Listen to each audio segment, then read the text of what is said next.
I'm going to be reading the first few pages of my novel, Caramel Kisses.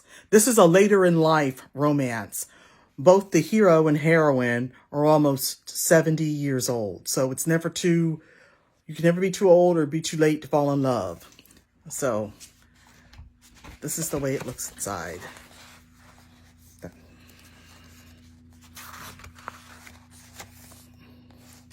So I'm going to be reading the first few pages.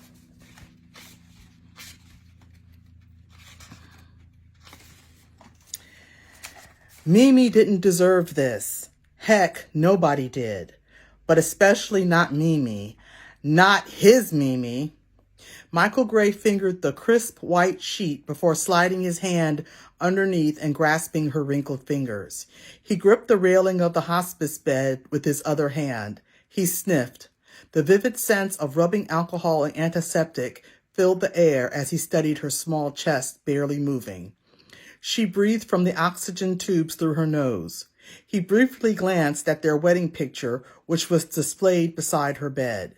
They'd been in love, young, and he'd just joined the Navy. He focused on Mimi again. Her vitals were no longer stable, and hospice had called him, letting him know that she didn't have much time left. That's why he'd rushed over as soon as he could.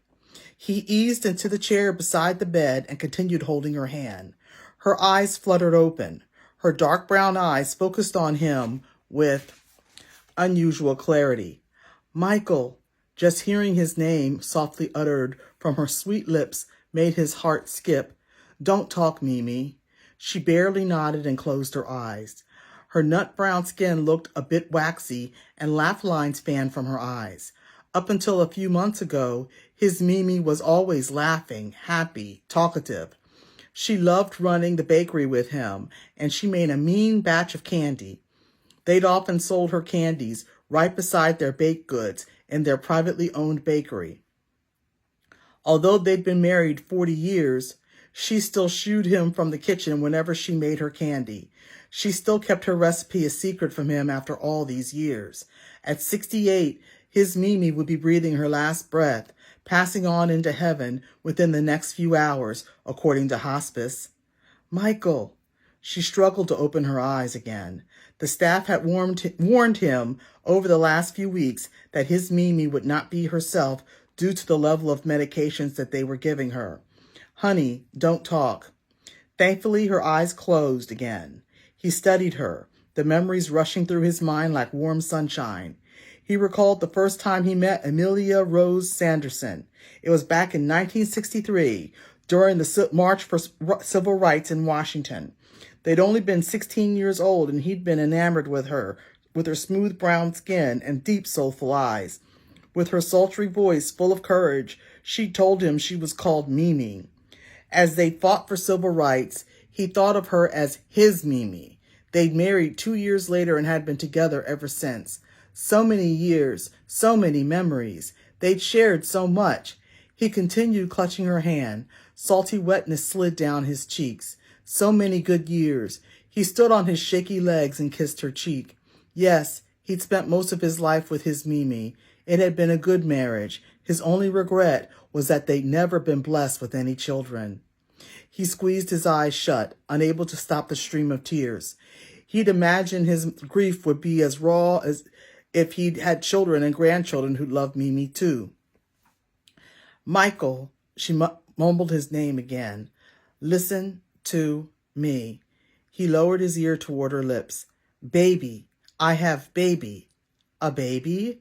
What in the world was she talking about? They'd never had any children, so maybe she was confused. She was probably thinking of all the time and effort they'd put into trying to have a child. Mimi, it's okay. You're confused. Just close your eyes and get some rest. No. She grabbed his hand with surprising strength. Baby. Make sure baby is okay. Bank. Safe deposit at the bank. She then dropped his hand and closed her eyes. She had a baby? How could that be? As his Mimi stopped breathing, tears slid down his cheeks. Lord, I'm so hurt and confused right now. Please help me with this pain. Amen.